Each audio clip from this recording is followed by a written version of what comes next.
north from here. And I heard this annoying hissing sound coming from the toilet. Now, considering that my grandparents' financial constraints do not permit her to get a plumber to fix the toilet, I had to apply my mind. So I started doing online and offline research, and I came across what they call a leak detection test. If you take food coloring and you pour it into the cistern, after a few seconds, if you see the okay, I need to slow down. Sorry about that. Okay, I thought I was too loud for a moment. Okay, so if you see the colored water flowing down the pan, it is a clear indication that you have a leak. Further on to my research, I found out that that leak, which is not drip, drip, drip, but through the pot, it can waste anything between 30 to 700 liters of water a day. That's equivalent to 7 bathtubs full of water.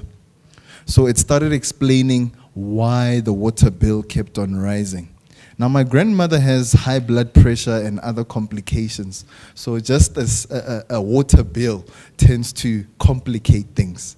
So I thought, let me rather apply my mind to see how I can help. I have a commerce background, by the way. Without alluding too much into the educational phase, let me continue with the journey. I then sketched a rough solution of how this problem can be solved. I contacted the toilet manufacturers to let them know that I have a solution. I'm not calling to complain, but rather to cooperate with them.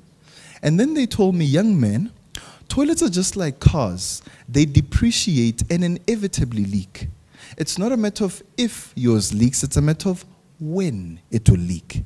And when it is leaking and you want to fix it, guess who sells the components to fix them? They sell them. So it's business as usual. Let them leak. So that's when I noticed that clearly we won't be able to work together because they are perpetuating the problem for their financial gain. Fair enough.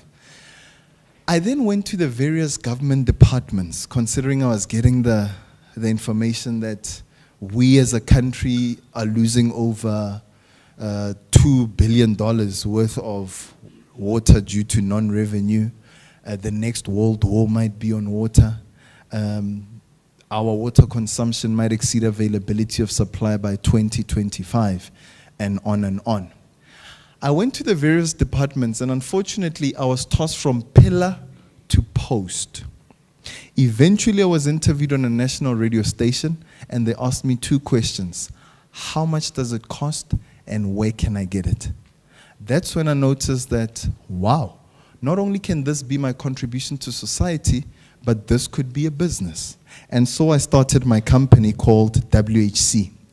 WHC stands for Water, Hygiene, Convenience. Water is our substance focus. Hygiene represents the green economy that we serve. Convenience is the innovative technologies and services that we provide to that regard. So we are a water management solutions company. I started this company alone in the garage. I needed an office, so my grandparents offered the garage. I started working with composite materials to develop a demonstrator, and as we commenced, I had to make means to get a laptop and. To date, we are a multinational award-winning company. We've created over 26 jobs and counting. We are part and parcel of the Global Water Partnership in Southern Africa, based in Pretoria. And our finance partner is the IDC, the Industrial Development Corporation. So we as a company are working on what we call Vision 2030. Vision 2030 accommodates the different aspects of the water value chain. We move from, oh, sorry about the imagery, we move from this section, which is intellectual property, where we trademark and create patents. I started off with 1 patent. Today we have over 40 throughout the world. And we also have, a department for technologies, technology products, where we convert the intellectual property to products and services. Then we have an official services, So I would like to also bring to your attention the color coding. Everything that you see in green is what we are doing right now. Everything that you're seeing in dark blue are all the activities we're about to engage in from this year moving forward. And everything in light blue is from 2022 all the way to 2030 and beyond. So I'm going to touch on one of our technologies, which we call the leakless valve. However, we have a variety of technologies, as you can see, to lead us to the next decade, including the fourth industrial revolution. This being said, we as SADC are facing a serious water crisis. And this is not just scarcity of water. As you've recently saw, we now have an abundance of water in certain countries due to climate change issues. So this water crisis, it can be managed with efficient water management solutions. And these are solutions within our control. I'm just going to bring out one simple innovation that's within, or rather a factor within our control that can create substantial impact. On average, 37% of our water is lost annually from the service provider to the residential areas. This is due to aging infrastructure, lack of payment, leaks, and so forth. Water demand is estimated to outstrip supply by 2030, as mentioned. The average municipality loses at least $13 million per year due to non-revenue. A leaking toilet, for one, wastes 30 to 700 liters of water, as mentioned, and toilets inevitably leak. The SADC region has over 40 million waterborne toilets that will leak, not if, but when, if not leaking already. This being said, for every 1 megaliter of water that enters the sanitation network, it requires an additional $1 million to retreat and distribute again. This includes but not limited to the chemicals, labor, energy, and logistics. 1 megaliter of water is contributed by 1,500 to 50,000 leaking toilets. So if you break down, if half of the toilets in SADC are leaking, and you then do a further calculation of how much money will be pouring down the drain, literally, you get to understand how impactful this problem is. We have what we call the leakless valve. In the interest of time, I cannot demonstrate the actual product here, but it's there at the exhibition stalls. It's basically an innovation that detects leaks, controls the water flow, and it re-engages when you utilize the cistern. So think of it this way. We are here now. If this was a prolonged session of, let's say, 20 days, using the current mechanisms in the industry, you will be losing water and money. When you get back home, you get a water bill. First thing that comes to mind is, this municipality or this service provider, this body corp, is thumb-sucking these numbers. I wasn't even home. How can I get a bill? But little do you know that you're experiencing a leaking toilet. Mind you, by the time you hear that annoying hissing sound coming from the toilet, your toilet has been leaking for at least 6 months. By the time you see that brown mark or that yellowish, grayish mark developing, it's been leaking for at least 12 months. So you can do the maths on how many public toilets we've seen with such marks.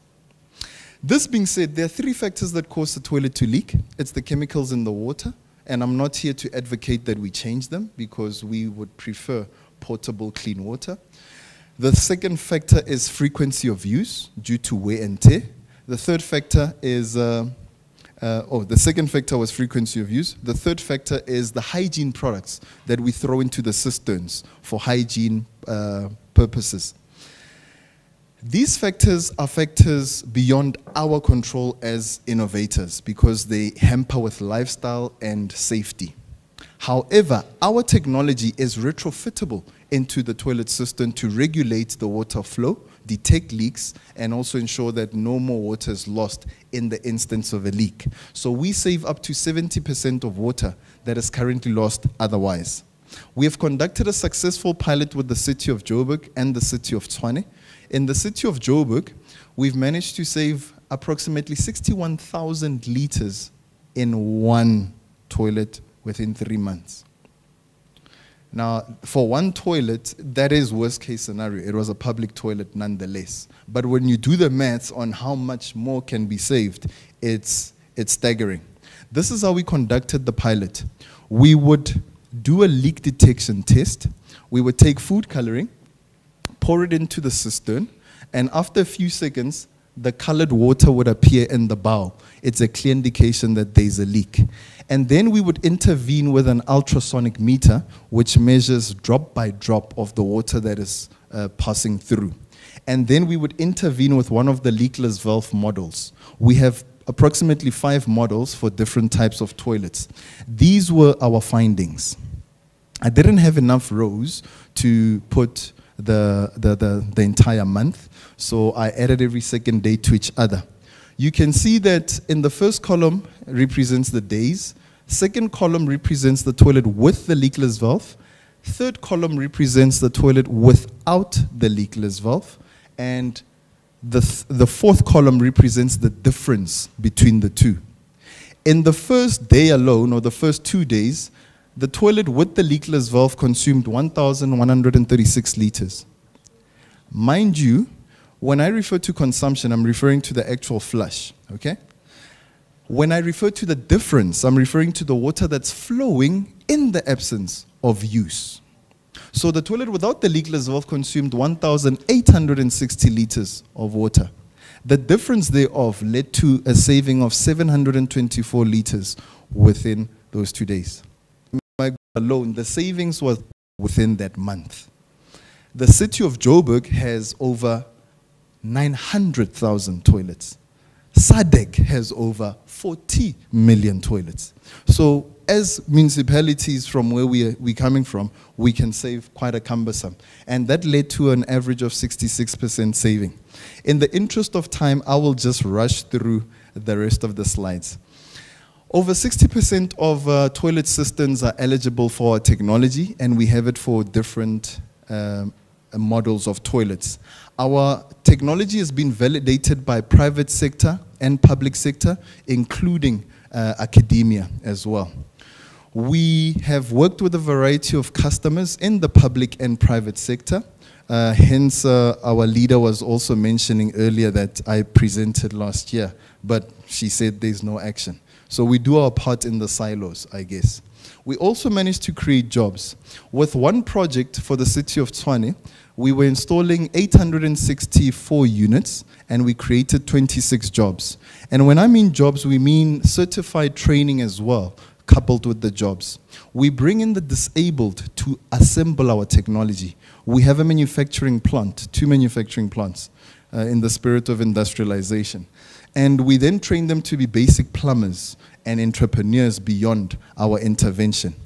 This is the impact that can arise from our intervention. This is the time frame, the number of units we can install, the number of sponsors, if not municipality, and the impact as far as Olympic swimming pools are concerned, and the jobs. With what we call a gold project, we can, sorry about that. With what we call a gold project, we can install 10,000 units, save over 324 million liters of water, and create over 90 jobs in the process. We can tailor the project based on the requirements of the client. We have letters of recommendation from private sector and public sector. It is well orchestrated to also complement the current national imperatives. If you look at this poster, it was issued by the Department of Water and Sanitation. They were training 15,000 youth to be artisans and plumbers. So we come in after the training and create the jobs for the trained candidates. This is a successful case study that was done by SASO and GIZ. They were so impressed with what we can do, they gave us a letter of recommendation to do it in the entire Botswana. This is an advisory note from the Water Research Commission to the government to install in all systems. The SABS, South African Bureau of Standards, has actually requested us to develop a standard for all the toilets based on the novelty of the technology. We have worked with a variety of collaborators along the way to get to this point. I can obviously take the discussion offline on who's who and how they contributed. Our main partner here is the IDC, besides Global Water Partnership. IDC gives us the funding to scale any impact, or rather any project that, that has credential. We've been on a variety of interviews, radio, TV, online and offline publications.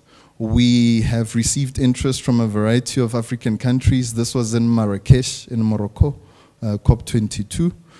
We have interest from the Far West. We have interest from the Far East. We have interest from the Far East. We have interest in Europe as well. Well, last year I was fortunate enough to present at the high-level panel in Sweden. We have received local awards from leaders within our cabinet. Our awards are published. We have international awards as well. And we've also received acknowledgement by the president himself. For those who are not aware, this is Mr. Cyril Ramaphosa. He's our president in South Africa. We do not do this for the fame or for the publicity. We do this because it has to be done. We have a list of accolades. These are just some of them. This is what, just 2 weeks ago, if not 3, we received the Premier Service Excellence Award for Innovation. To this extent, ladies and gentlemen, the decisions we make today affect those that we do not know of tomorrow. It's not what SADC can do for us, it's what we can do for SADC. Ladies and gentlemen, thank you very much for your attention. I've come to the end of my presentation. Yeah, let's give him another round of applause, please. I think that's an impressive one. It is an impressive presentation, and I think it also sets the scene so well for our discussion. I understand we do not have enough time, but I thought this is a concrete example of an experience which is in the process trying to deal with a number of things. I mean, creating jobs, sorting out issues of water security, etc. So I think it's a good thing, and also a very impressive amount of things that the gentlemen are doing. Now, I just wanted now to throw it back to you, given what you have heard in the morning, and as well as given the presentation we have just had. Since we're running out of time, I want you to reflect and say something about what you think are, or if you have any other quick experiences about how to use innovation in order to sort out the WEF problems, the water, energy, and food security problems we talked about. If you have any quick additions, I mean, he has presented a case, which is excellent, but if you also have something else, you can just say very quickly what it is, so that we don't look like we have ignored your experience. Any quick ones from the youth? Yeah, there you are. So you just start by introducing yourself, what your name is and your institution, and then you can go into the details. Thank you. Mine is a question. I don't know if I'm allowed to ask a question. You were talking of experiences. All right. Okay, it's okay then. Okay. I was thinking that we would have an experience, but yeah, it's fine. It's please go ahead, ask questions. Very good presentation by Paseka. My name's Namafe from Zambia Water Partnership Youth Group. I liked his elaborate presentation where he talked about water losses, and then he also tried to quantify and evaluate it in terms of monetary terms. Him being from a commerce background, just out of interest, I wanted to find out, how do you cost the water losses in economically values? Because we also have this big challenge in Zambia particularly for our utility companies, this is one of the biggest challenges we faced. It's called non-revenue water. So non-revenue water is a big challenge. So I thought you could explain on how they economically value that water loss, which is quite good. Thank you. So that's the question. He's talking about how you value something. So maybe before he comes, is there another question to going to the same person? Yeah. Not a question, but just a comment. I think it's a very impressive innovation, which is something that can be done from without much in terms of financial or technological input. When I was just looking at the young man doing the presentation there, my immediate question was, what are we doing to support this, and how much can we do in terms of reducing the red tape to promote this kind of innovation across SADC, both the government and development partners? I think this is a huge challenge to us to come to the table and really mainstream the youth as they are coming up with this. So that's a I think that is a very good question.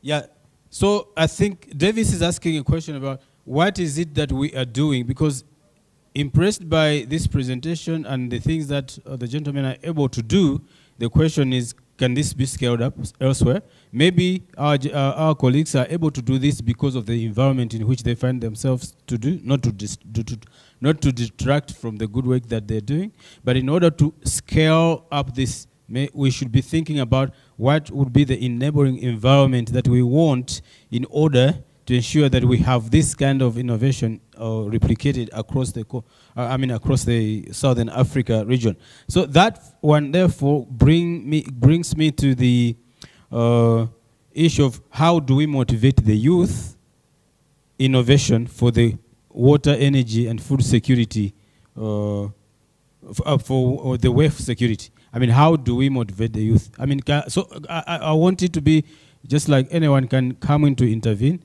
What are the strategies you think we can take, or the SADC leaders can take, in order to encourage innovations across the youth, such that the youth can participate effectively in resolving the issues across the WEF nexus? Yeah, I recognize you, and after I'll come to you. So for our rapporteurs, I think the key words, I mean, the buzzwords that you want to pick are the strategies that people are proposing, as well as the action points that people are proposing. Because I think those are what are key if we are to move forward. So strategies, as well as action points. Yeah, so go ahead, please. Oh, thank you, Mr. Facilitator.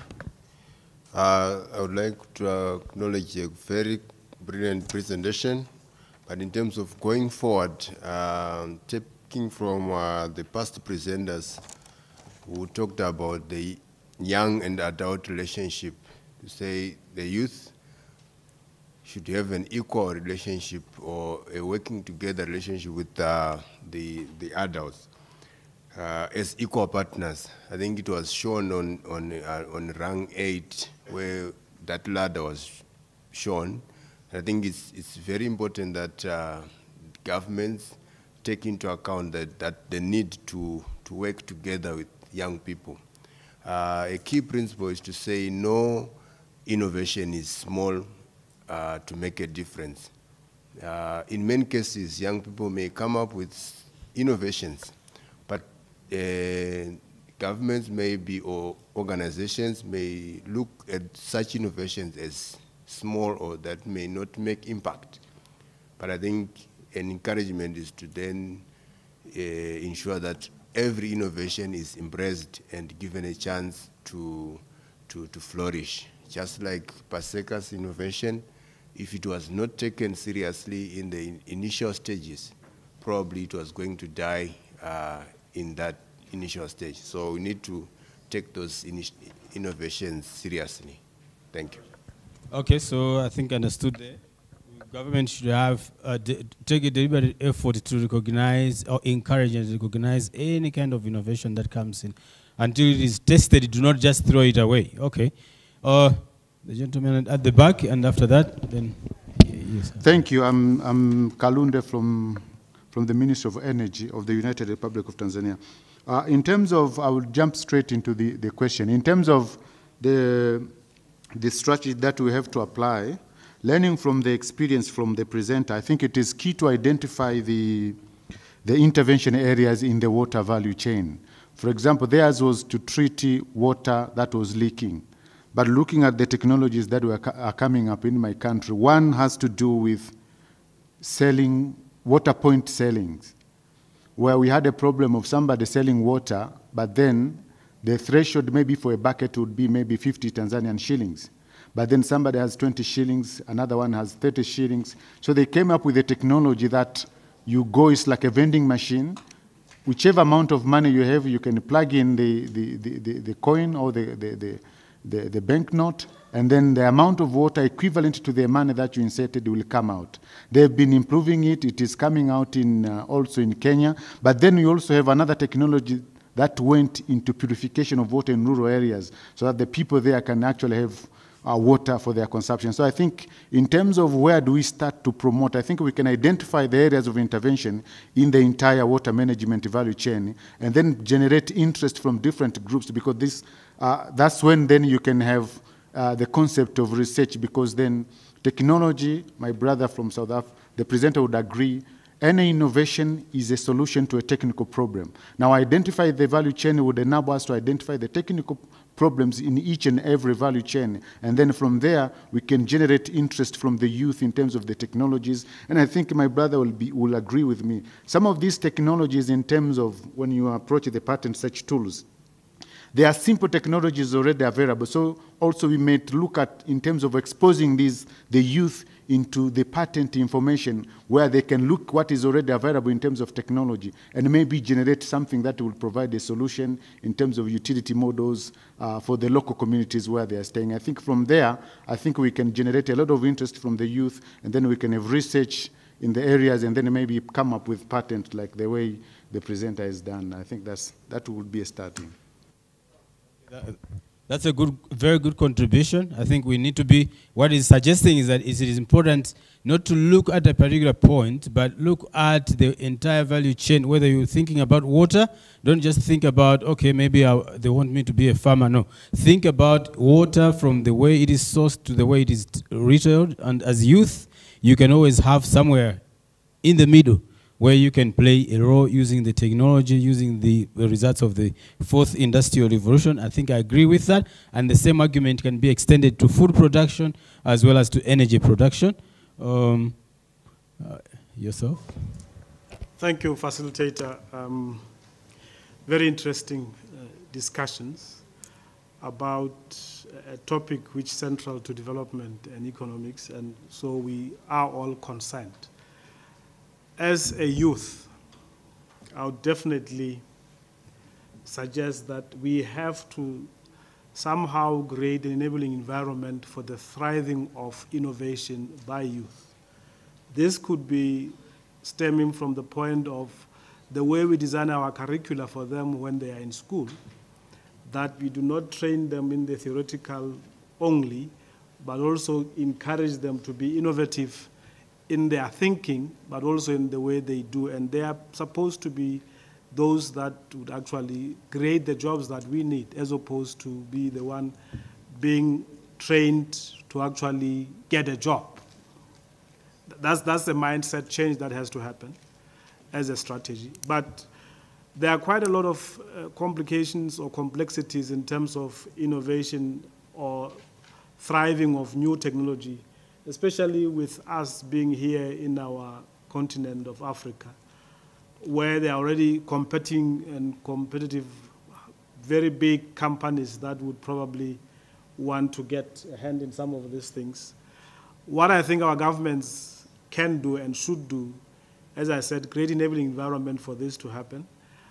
but mostly support these young new technologies through capital investment in the first instance to allow them to make their innovation and test it. And as my colleague was saying, no innovation should be looked at as a small innovation. Well, when I was still with SADC, I know we did a lot of work trying to encourage youth participation in the water sector. And some of the things that we found difficult is that we may at the regional level do these things, but at national level, there's no requisite environment for them to actually thrive with those kind of things that they would have learned at the national. So I think there's a lot of work that government has to do also to encourage and also make sure that our kids, when you take them to school and when you encourage them to learn, you already tell them that they have to do something that will make them productive. All right, okay, so that's, I think, clear points there. He's talking about creating the enabling environment. We know that unless the enabling environment is good, there's too little that you can do. For example, if you wanted to be in some kind of a field or a business which requires energy, if the energy is not available, because energy is part of the enabling environment, it means there's nothing much that you can do. He has also talked about reforming the education system such that it now starts thinking much about the connection between the scholar and the industry, instead of thinking in terms of theoretical ways only. I think, I take that. But just before I come to you, can I come back to him? There were some questions. I deliberately wanted to give you a break so that they can also speak. But now you can just say, what I would like you to say, because you can say a lot of things, but at least can you also touch on, given your experience, what would be the strategies that government can do to encourage innovation or among the youth, and also what kind of action points would you try to kind of suggest? And I think this is the same spirit now we should approach the questions, the commenting. What do you think would be the strategies that you might want to see in place in order to encourage innovation, so that as youth you can contribute to job creation, or you can create jobs, and the industrial revolution we're talking about can be impactful in as far as jobs are concerned, I think. And then you can also talk about the action points. Okay, so, my friend? Thank you very much for the questions and comments. I will address as per directive. The gentleman summarized it very well. Conducive environment as far as governments are concerned. If I'm permitted to address each and every question, I'd also like to do that, but on the basis of strategies and actions that governments can do. In my experience, do bear in mind that I was given a limited amount of time to tell you about everything that has transpired in several years. I have saved you the heartache, the challenges, the disappointments, the fatigue, the frustration, the family disappointments. I can go on and on about things that you do not see on the presentation slides, which are quintessential to the success of innovation. Ideas are like belly buttons. We all have them. The question is who gets theirs to the market, and that's where the challenge is. So conducive environment can be broken down into a variety of things. One of the things I had to do, I had mentioned I have a commerce background. I had to liaise with industrial engineers, mechanical engineers, and organize prototyping facilities as well. So we could find a way where there is a one-stop shop where an innovation can be analyzed from conceptualization to commercialization. The various steps of research and development, prototyping, IP protection, your patenting and trademarks, piloting, and then uptake from government, if government is the actual client. If government is not the client, then how do we facilitate the players within the market of that innovation to uptake the development?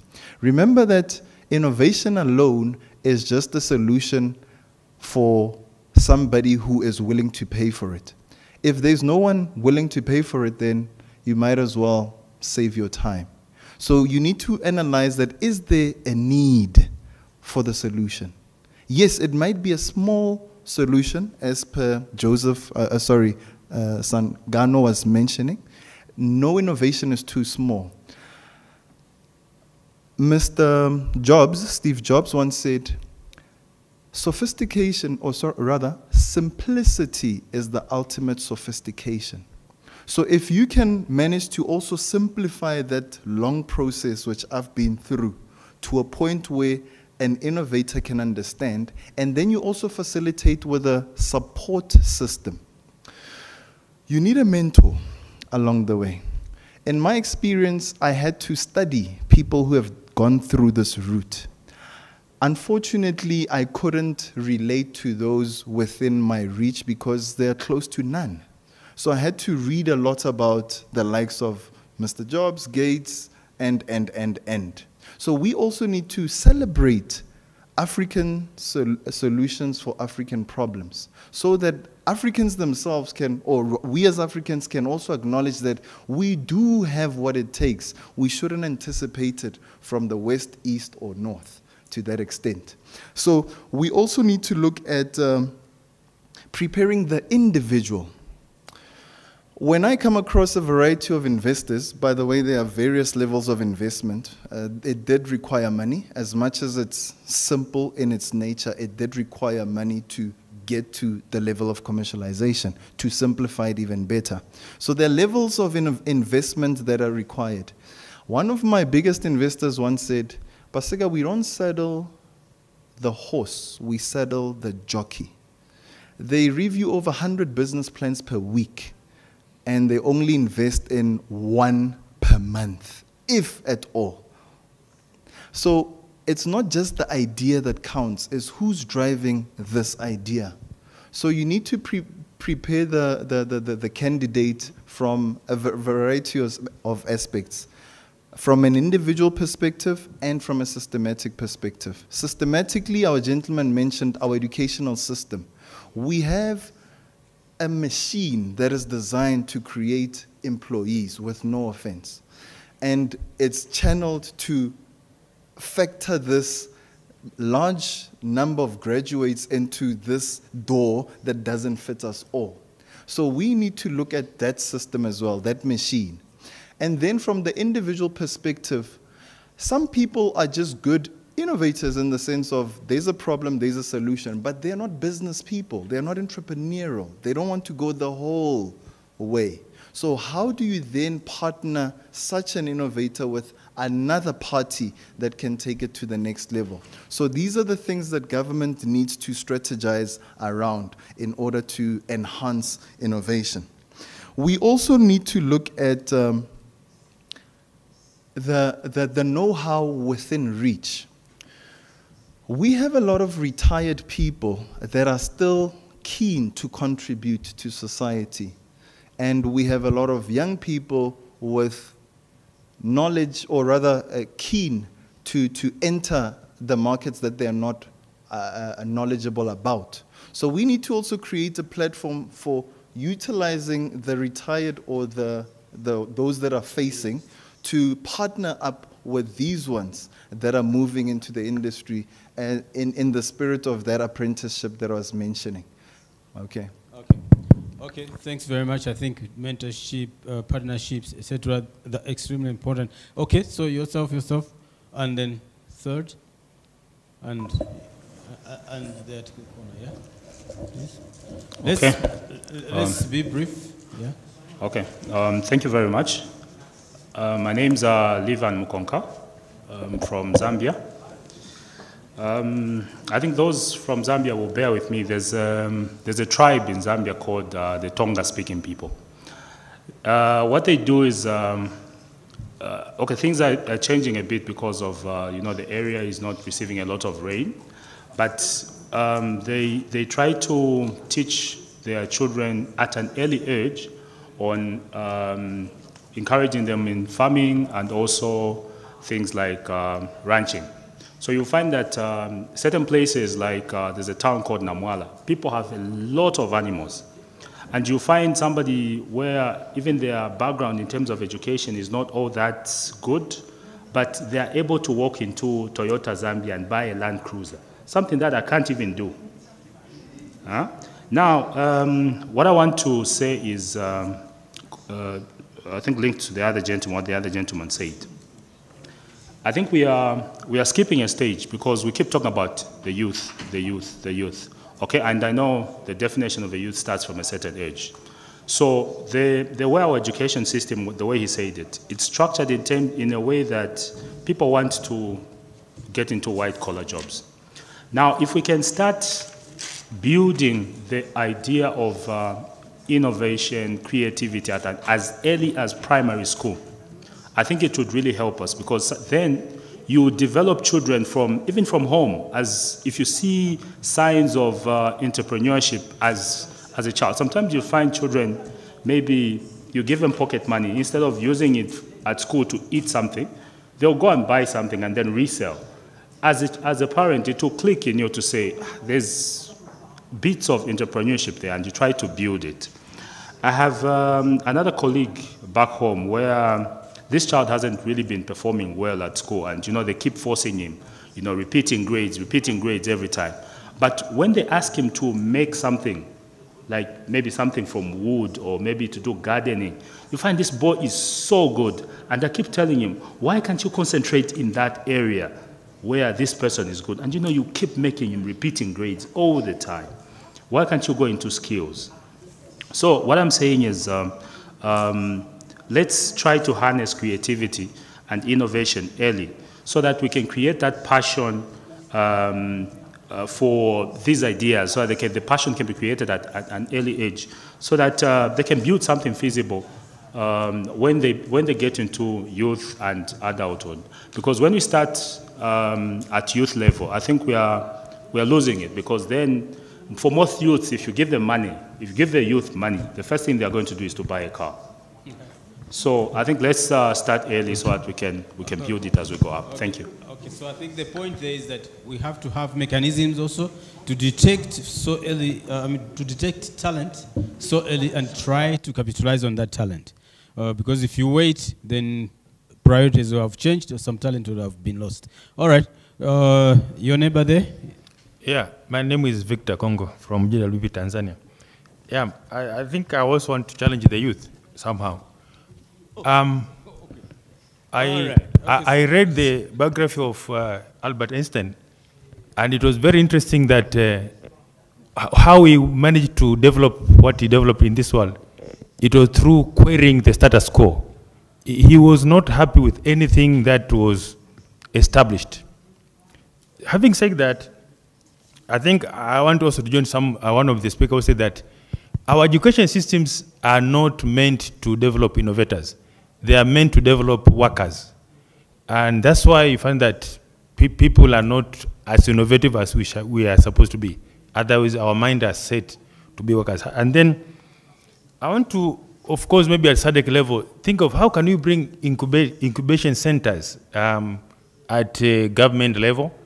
Maybe now we are dealing with WEF, maybe Ministry of Water, Energy, and agriculture, so that we have our youths who can develop their own ideas at that level, and try to now work with technological institutions at those countries and bring those youth to develop the ideas further. Okay. And then maybe lastly, really last one, because yes. The major moderator just came to warn me that I've run out of time. Okay. Yeah, so yeah. please, yeah, so that we can also have the two gentlemen speak, and then I'll just ask one last round of action points, and then we'll wrap it up. I want to challenge all of you to go and Google somebody called Joel Mwale, a 19-year-old who developed small business in Kenya, and now he's in Silicon Valley through rainwater harvesting.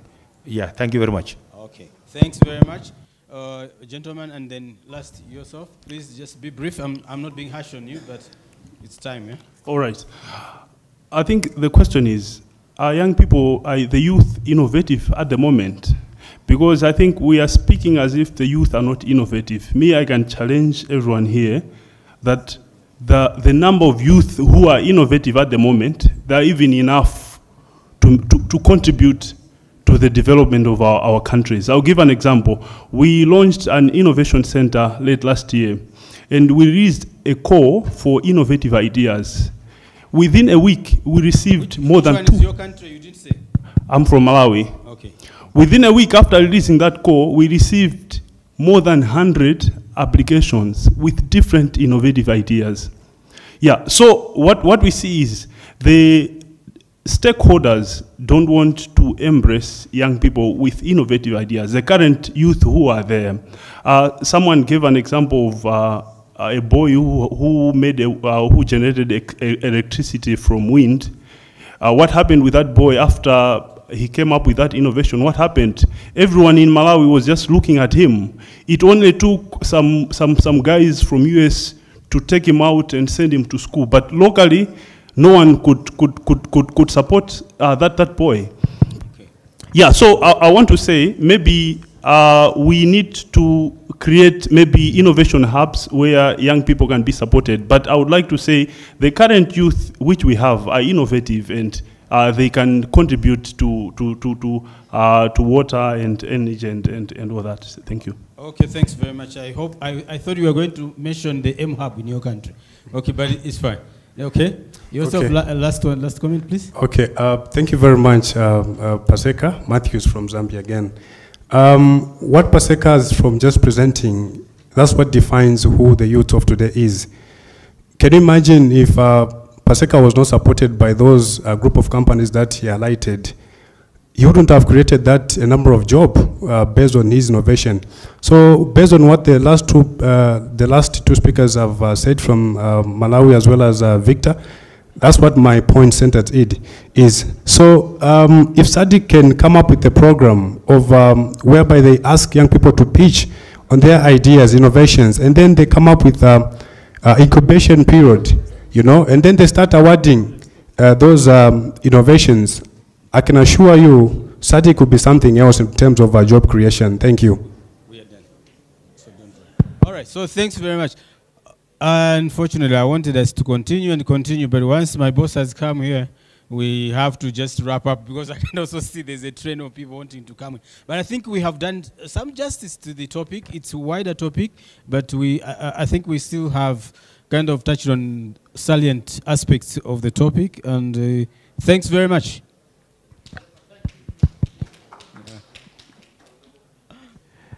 Thank you. You may grab a cup of tea or coffee outside, and because there is a cocktail, just bring the cup inside and you can sip.